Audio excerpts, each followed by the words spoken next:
Hello my dear genius friend, আমি অনুপমা রায়। আজকে আমি তোমাদের সাথে আলোচনা করব অনার্স ফাইনাল ইয়ারের পার্শিয়াল ডিফারেন্সিয়াল ইকুয়েশনস এই বইটির চ্যাপ্টার 4C। অধ্যায়ের নামটা তোমার এখানে লেখা আছে, দেখে নাও। লিনিয়ার হোমোজিনিয়াস ইকুয়েশনের যে চ্যাপ্টারটা আছে ওই চ্যাপ্টারটা থেকে এক্সাম্পল 10 আমরা সমাধান করব। এক্সাম্পল 10-এ কি বলা হয়েছে? del square z by del x square minus del square z by del y square equal to x minus y।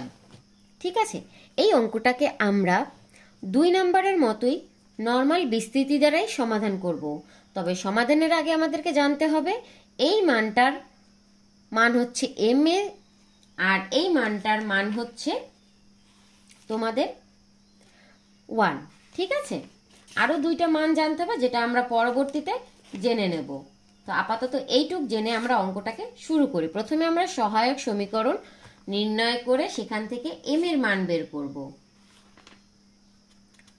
সহায়ক সমীকরণ, ক্লিয়ার?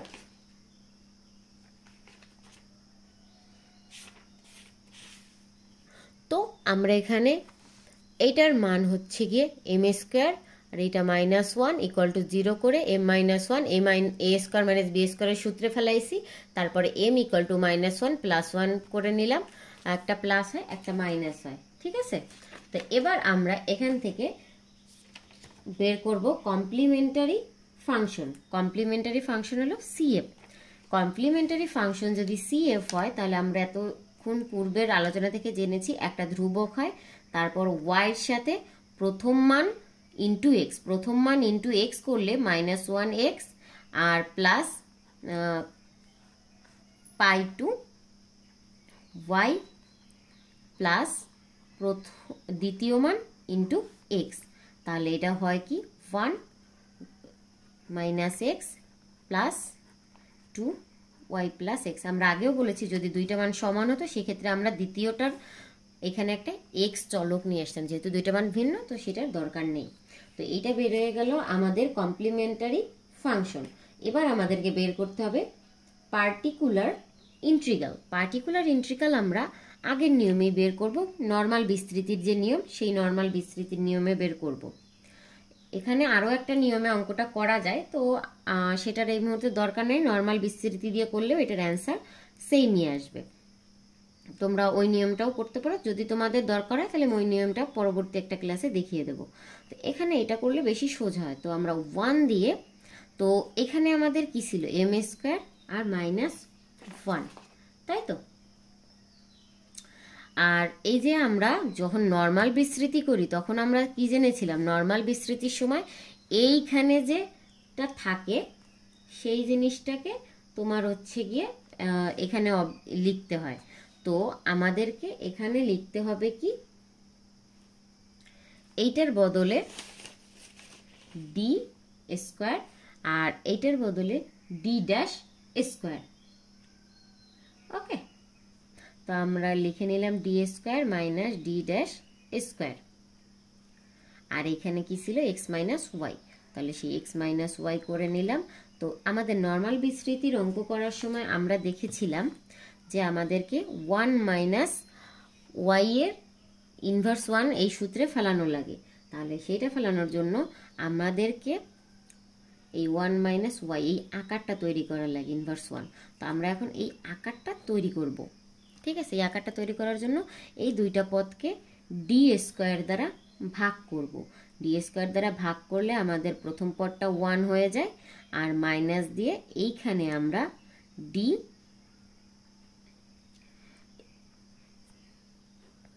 আর এখানে ডি স্কোয়ার রাখলাম। কারণ কি, এখানে আমরা একটা ডি স্কোয়ার আনছিলাম, সেই ডি স্কোয়ারকে যদি এই যে দেখো D square D del square by D square, এইখানে যেহেতু আমরা উপরে এইটা আনছি সেজন্য নিচে এই একটা পদ দিয়ে আমরা সমান করে নিয়েছি।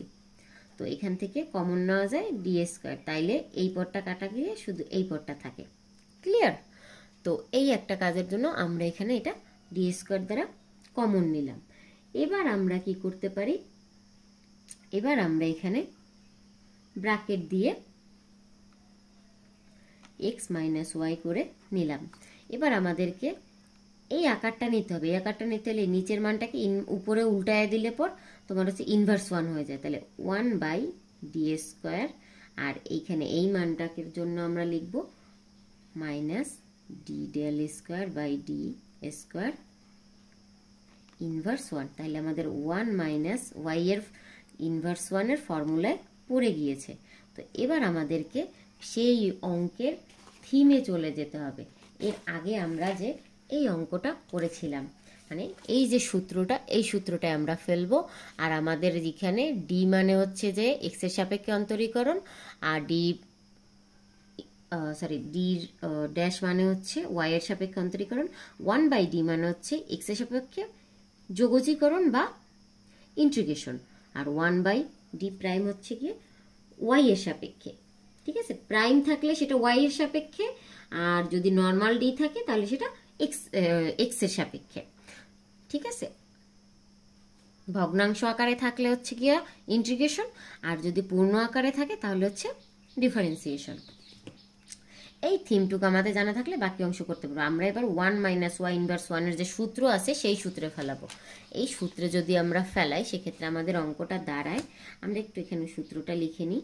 আমি এখানে সূত্রটা তোমাদের লিখে দিই। 1 - y ইনভার্স 1 এর সূত্র হলো গিয়ে 1 + y + y² + y³ .. ঠিক আছে, তাহলে এখানে আমরা সূত্র নেই। সূত্র নেওয়ার আগে এই মানটা, স্থির মানটাকে আগে রেখে নেই। এটার কাজ আমরা একদম লাস্টে করবো গিয়ে।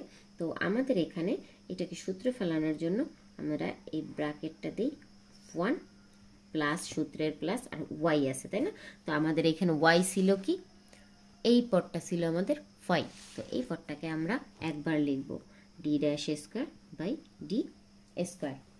এরপরে আমরা যদি আরো পদ লিখি, এখানে অটোমেটিক দুইবার ডিফারেন্সিয়েশন বুঝাইতেছে। ঠিক আছে, তাইলে আমাদের এইখানে যে পদ সেইটা কি ছিল, x - y। এইখানে ছিল কি x - y। এই x - y কে যদি আমরা দুইবার ডিফারেন্সিয়েশন করি তাহলে হচ্ছে কি অটোমেটিক তোমার এখানে 1 চলে আসে, আর 1 কে যদি আবার করি তাহলে চলে আসে কি 0।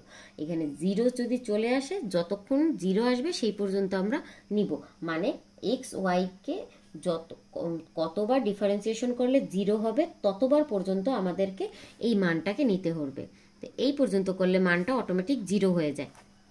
তাহলে আমরা এর পরবর্তী ধাপে এখানে ইনটু চিহ্ন দিয়ে দিলাম, একটু গ্যাপ হয়ে গেলে বোঝানোর জন্য দিয়েছিলাম। তো এবার আমাদেরকে এইটার মাধ্যমে এইটার সাথে গুণ করতে হবে। তাহলে কি হয়, x - y হয়, তারপর প্লাস আমরা প্রথমে ডিফারেন্সিয়েশনের কাজ করি, তারপর ইন্টিগ্রেশন করব। তো এইটাকে আমরা আগে রাখলাম। এবার ডি ড্যাশ, এখানে আমরা ডি একবার রেখে নেব, দুইবার না করে। ঠিক আছে, যখন আমরা এখানে দুইবার করি তখন এখানে একটা 0 হয়ে যায়। কি হয়ে যায়, এইটাকে করলে 0, কারণ আমরা কি জানি এইখানে এইটা মানে, তোমাদেরকে আমি একটু রাফে বুঝাই। ধরো এই যে ডি প্রাইমের অর্থ কি ছিল, ডি প্রাইম মানে ছিল কি ইন্টিগ্রেশন, ঠিক না? তাহলে ওয়াই সাপেক্ষে ইন্টিগ্রেশন, আর এগুলো কিন্তু সব পার্শিয়াল ইন্টিগ্রেশন।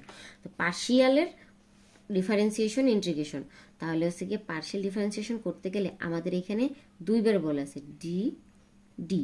তাহলে এইখানে একবার যদি আমরা x - y কে করি, এখানে ডি ড্যাশ থাকে, এখানে করলে পর হয় কি ওয়াই সাপেক্ষে, কি ডি ড্যাশ মানে কিন্তু ওয়াই সাপেক্ষে, ওয়াই সাপেক্ষে করলে কিন্তু অটোমেটিক এখানে 1 আসে। 1 আসলে 1কে যখন আমরা আবার করব তখন কি হয়ে যায় 0। সো আমাদের এইখানটায় ইনটু দিয়ে 0 হয়। তাহলে এর পরবর্তী মান নেওয়ার আমাদের কোনো দরকার নেই, এই মানটা এখানে অটোমেটিক খতম হয়ে যায় এক কথায়। তো 1/d² থাকে কি 1 মানে x - y। তাহলে আমরা এবার দুইবার এটাকে কি করব, ইন্টিগ্রেশন। দুইবার যখন আমরা এটাকে ইন্টিগ্রেশন করব, প্রথমবার ইন্টিগ্রেশন করলে কি হয়, একবার ইন্টিগ্রেশন করলে আসে, যেহেতু ইন্টিগ্রেশন ডি এর সাপেক্ষে, তার মানে 1/d মানে আমরা কি জেনেছিলাম, x এর সাপেক্ষে ইন্টিগ্রেশন। ডি আছে যেহেতু সেজন্য x এর সাপেক্ষে ইন্টিগ্রেশন। তাহলে এখানে যদি x এর সাপেক্ষে ইন্টিগ্রেশন হয়, এই মানটা হবে কি বলতো, x, তাই না? ইন্টিগ্রেশন করলে এখানে দাঁড়ায় x²/2, আর এইখানে একবার ইন্টিগ্রেশন 1 এর ইন্টিগ্রেশন, তার মানে এখানে দাঁড়ায় x আর ইন্টু y। একটা জিনিস তোমাদের এখানে ডাউট হতে পারে যে আমি x কি করে লিখলাম। কোনো কিছুর এই যে ইন্টিগ্রেশন করলে পর আমাদের এখানে কি দাঁড়ায় বলো তো? এই যে ইন্টিগ্রেশনটা করলে পর 1 ইন্টিগ্রেশন করলে এখানে যায় x, তাই না? তো সেই কাজটাই আমরা এখানে করছি, তো x আসছে। এবার এটা কাটি, এটা লেখার দরকার নেই। 1/d, তাহলে 1/d এর যদি করি তাহলে এখানে এটা লেখা হবে না। এবার ইন্টিগ্রেশন যেহেতু আমরা করে ফেলবো আবার x এর সাপেক্ষে, তাহলে এটা আসবে x² 2 + 1 মানে 3, আর নিচে 2 ইন্টু এই 2 + 1 এর 3, এই 2টা এই পাশে কিন্তু রয়ে গেছে আমাদের এইটুকের কাজ। তো এবার আবার আমরা কি করব, xy, তাই তো? xy যেহেতু আসছে, xy কে যখন আমরা করতে যাই y হচ্ছে ধ্রুবক, তো y স্থির থাকবে কারণ আমরা x এর সাপেক্ষে ইন্টিগ্রেশন করতেছি। তাহলে এখানে হবে কি x²/2 আর এখানে y, তাহলে এখানে মানটা দাঁড়ায় 6x³ মাইনাস x²y/2, আর এইটা আমাদের কি মান, pi, মানে এটা হচ্ছে আমাদের পার্টিকুলার ইন্টিগ্রালের মান। পার্টিকুলার ইন্টিগ্রালের মানটা তাহলে আমরা লিখি কি x³/6 মাইনাস x²/y/2। তো এবার আমাদের নির্ণয় সমাধান বের করার বিষয়।